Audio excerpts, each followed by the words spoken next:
Hey, it's Vincent Smith. Thanks for coming back. If you click this link up here, you'll see last week where I did a review of a flashlight that I thought was going to replace my everyday carry flashlight. I ordered one of these Lumintop Tool AA 2.0s thinking it was going to be what was going to replace my Olight i3T that I really thought that was going to be it. I wanted it to be it. Watch that video and you'll see why it's not. But before I knew it, I started saying, okay, well, if this isn't going to be it, what is? And next thing I know, I've got 5 flashlights sitting here. And I did come to a decision, and I wanted to share what I found about these flashlights and why I made the decision that I did in the end with you. So we're going to go through every single one of these. You've got the Olight i3T, the Olight i5T EOS. They both have an EOS on it. The Olight Warrior Mini 2, Lumintop Tool AA 2.0, and the Lumintop EDC AA. The first one we're going to take a look at is the Warrior. I mean, it's the standout here. This is an excellent light.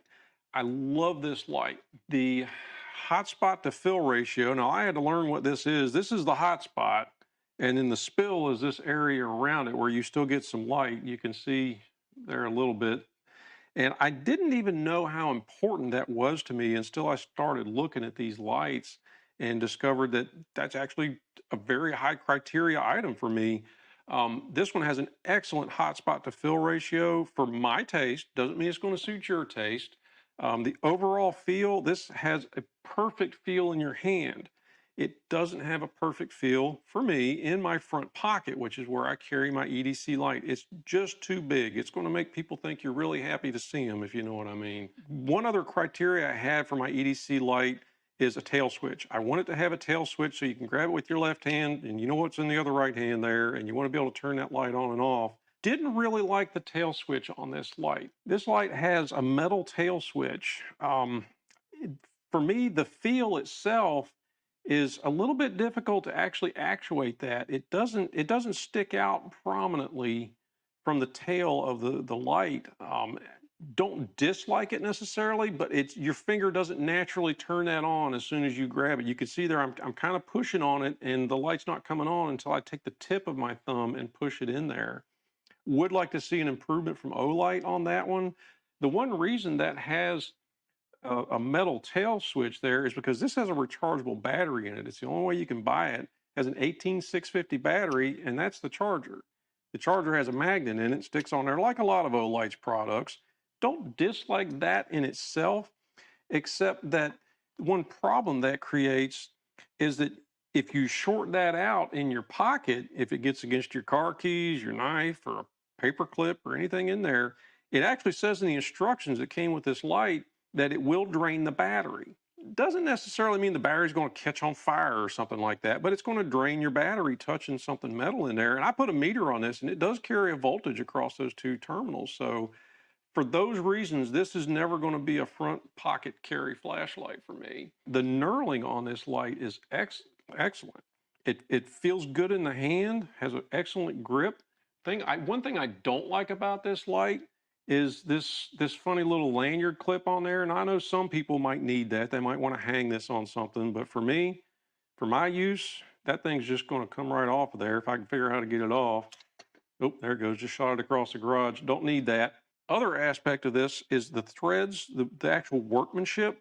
If you unscrew this, it just feels like very tight machining. These threads are excellent class fit. The battery that comes in this, you can see this is significantly larger than a AA.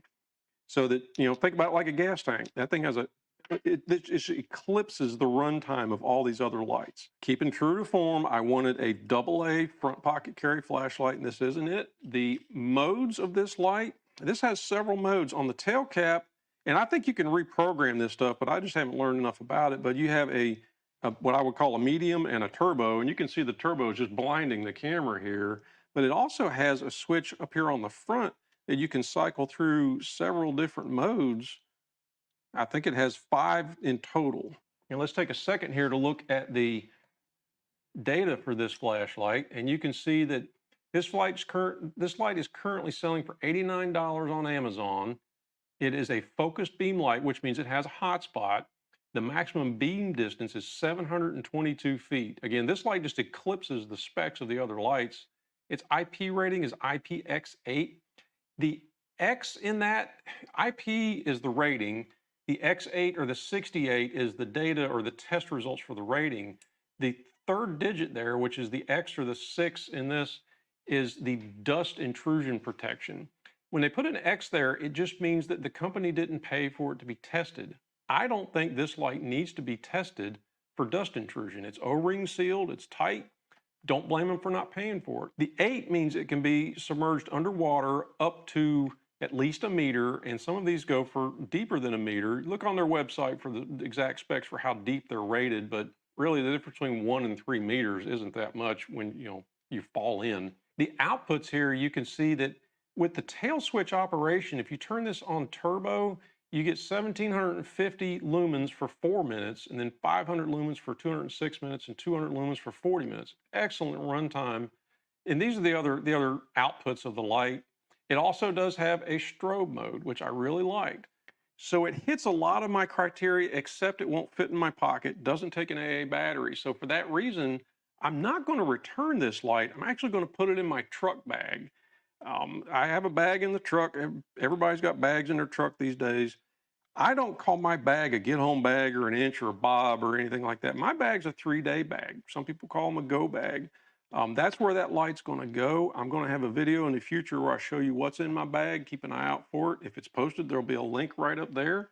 Purpose to me of your pocket carry flashlight is kind of like the purpose of your handgun in one aspect, that if something really goes down that's bad, your handgun serves a purpose for immediate defense and to fight your way to your rifle, wherever your rifle may be. So I've kind of adopted the same stance on my pocket carry flashlight. It needs to serve the immediate purpose of lighting your environment in the short term to get to where you keep your good light, your big light. So I was very lucky that I actually caught this on Amazon on sale for $62. So it tells me they occasionally go on sale for $62. It's currently $89. A little pro tip for Amazon: if you put it in your cart and leave it there, you'll get a notification on your phone when it goes on sale. So this light, not the choice. This light does come with a little circular carabiner that I'm not even going to bother unwrapping, a lanyard, and a charging cable. That's everything that comes in the box with it. So this is not the light. The next light I picked up was the Lumintop Tool AA 2.0.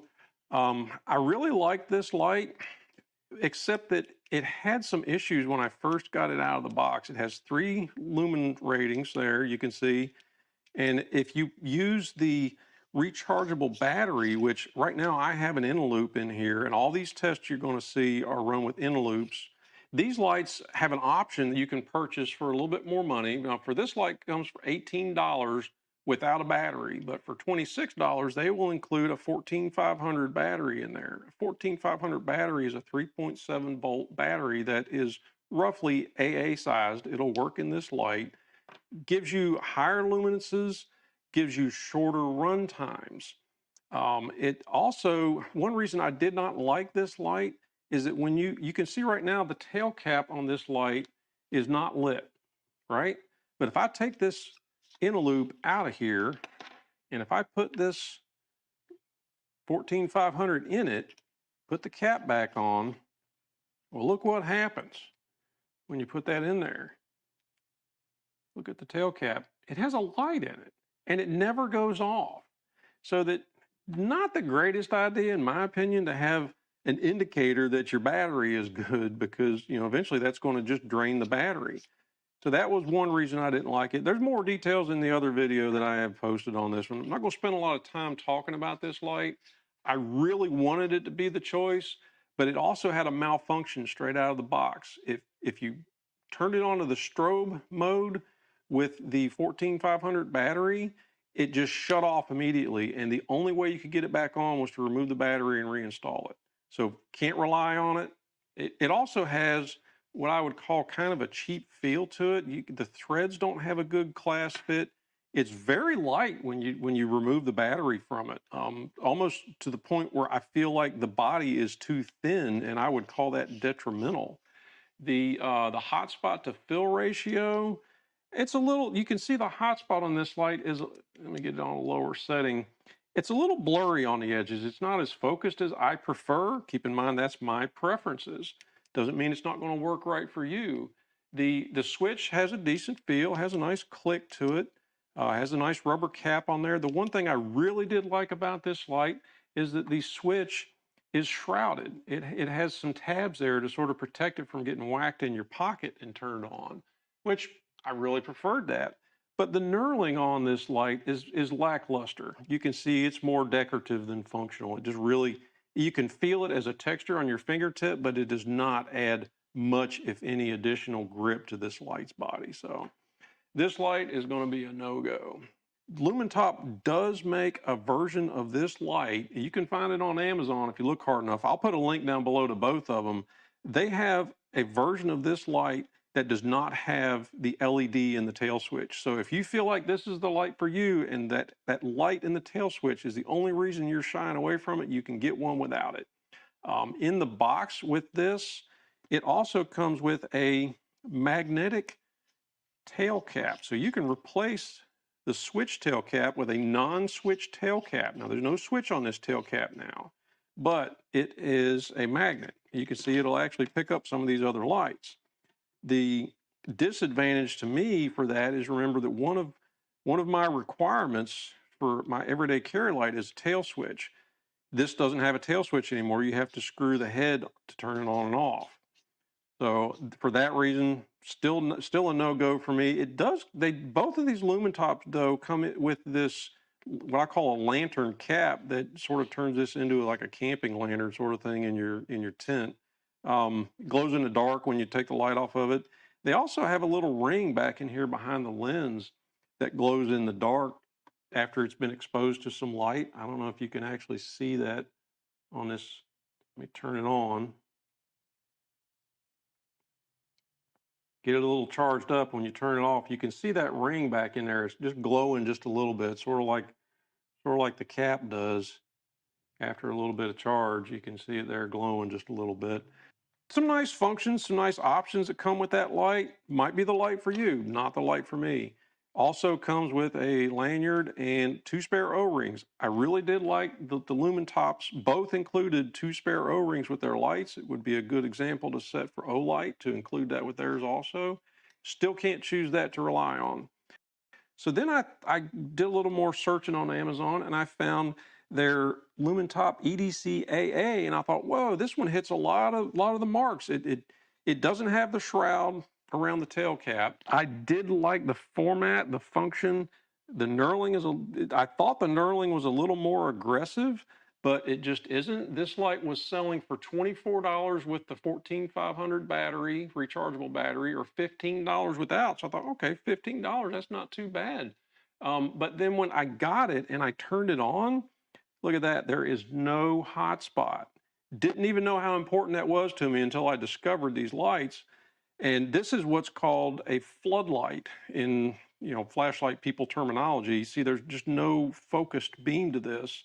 So you can see here the EDC AA is a floodlight. It has half the distance of the Tool AA does, beam distance. But you got to keep in mind also that you can't compare these two beam distances for the Lumintops with any of the Olight beam distances, because these beam distances are with the nickel metal hydride batteries, whereas I could not find the data for the Lumintops with anything but the 14500 battery in it. That battery does put out more lumens, but it has a much reduced runtime. Now, I estimate the beam distance of the EDC AA at about 60 feet with a nickel metal hydride battery in it. The Tool AA, I would say it has about 180 foot distance with a nickel metal hydride. So it's about equivalent to the Olights that we haven't looked at yet. You can see here the lumen ratings and the run times for both of the Lumintops. They both do have a strobe function though, so that the Warrior and the Lumintops are the only 3 flashlights on this table that have a strobe option. Like this light, like the idea, liked it on paper when it showed up. Just did not think that I'm going to rely on this as my EDC AA. It does come with the lantern tail cap and 2 O-rings, and if you pay for a little bit more, you can get the rechargeable battery with it as well. I didn't see enough of a difference in the Lumintops with their rechargeable 14500 battery over an inner loop that made it worthwhile to me to lose the runtime that you lose. I just don't think that if you need something that has that much of a distance and that much runtime, you're just going to have to go to something bigger. So that one's out.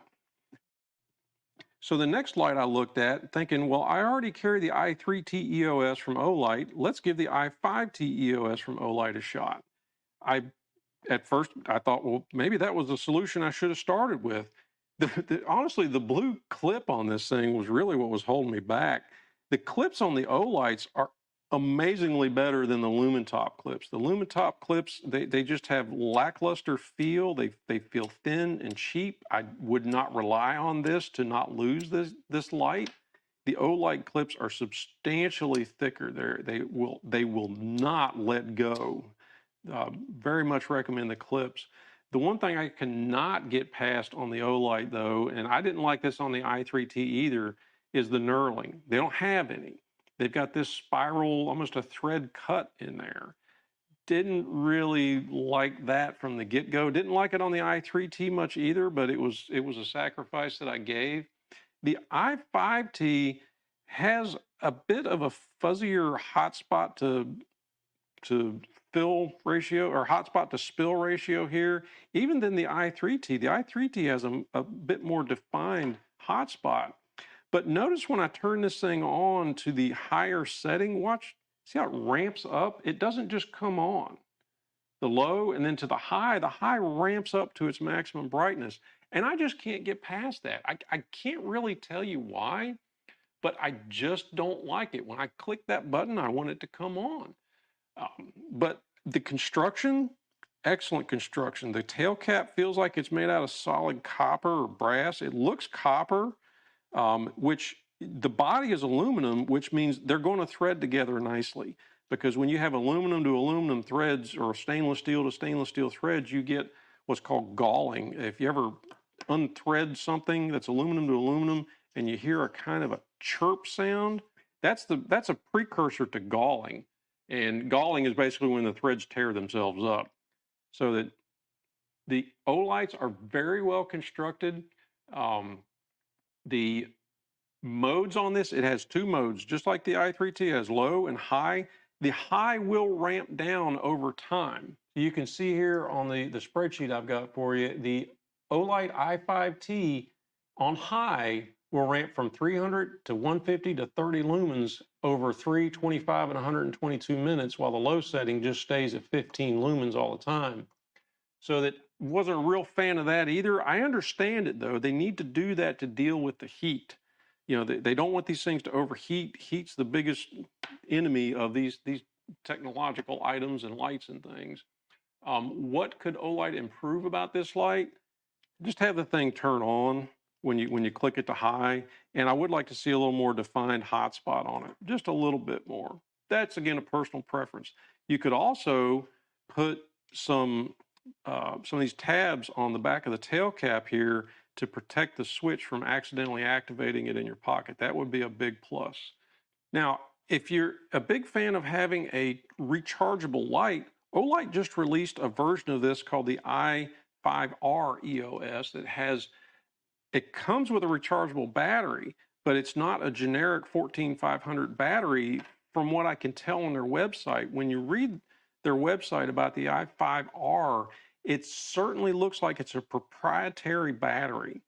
I'm not going to invest in a flashlight that I can only buy a battery from the flashlight manufacturer. Just not going to do it. So that Olight, if you're listening, you need to get that battery set up or that light set up to where you can use any 14500 battery before you're going to get a lot of traction with it. Just my opinion. The i5T is currently $30. Not a bad price. I think the i5R is like 37 or 40 bucks, somewhere in there. I don't know exactly because I haven't seen one on retail yet for sale.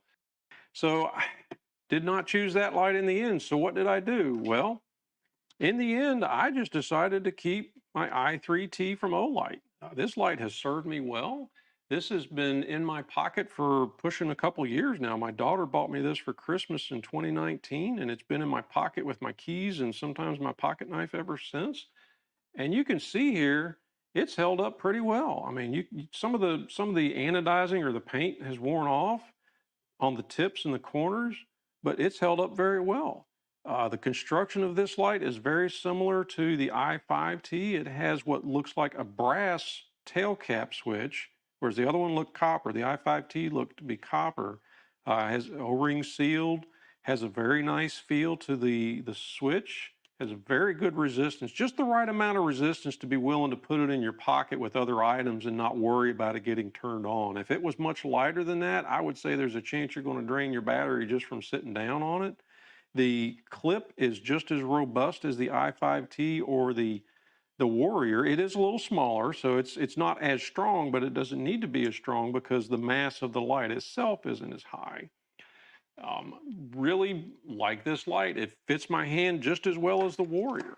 Now, I know that sounds weird, but it is easier to hit the switch on this light because it sticks out and has a rubber cap on it. Really like to see Olight make a version of this with a rubber cap, rubber tail switch on there, or make a cap that snaps on here that has a switch, which guess what? Somebody on Etsy or eBay or somewhere is 3D printing those already and selling them if you're interested. So one thing I'm going to do to compensate for the fact that I chose the i3T to remain my EDC pocket carry flashlight is, remember going back to the beginning of this video, the only problem I had with this light was its limited runtime because of the size of the battery that it runs. Just not a lot of fuel in something that small compared to an AA battery.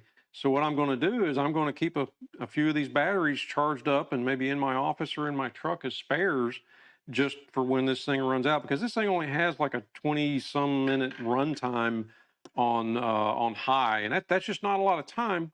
And another way I may compensate is they make a titanium version of this. Olight has a titanium version of this. The prices vary as the availability does, not significantly higher, much higher than this.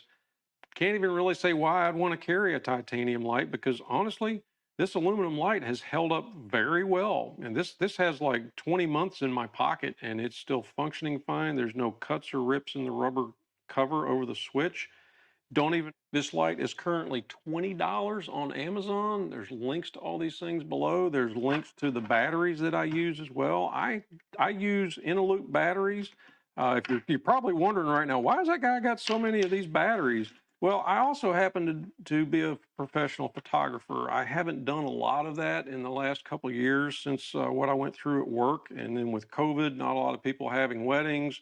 But this is what a photographer's battery case looks like. I'll have links to these cases as well. These cases are actually reloading cases for ammunition. They work very well. And you may be wondering, well, how do you know which ones are charged and which ones are dead? And well, it's very simple. When you put the batteries in, when you charge them, you put them in like that. And when they're dead, they go tits up. There's a link down there to my photography if you want to take a few minutes to check that out.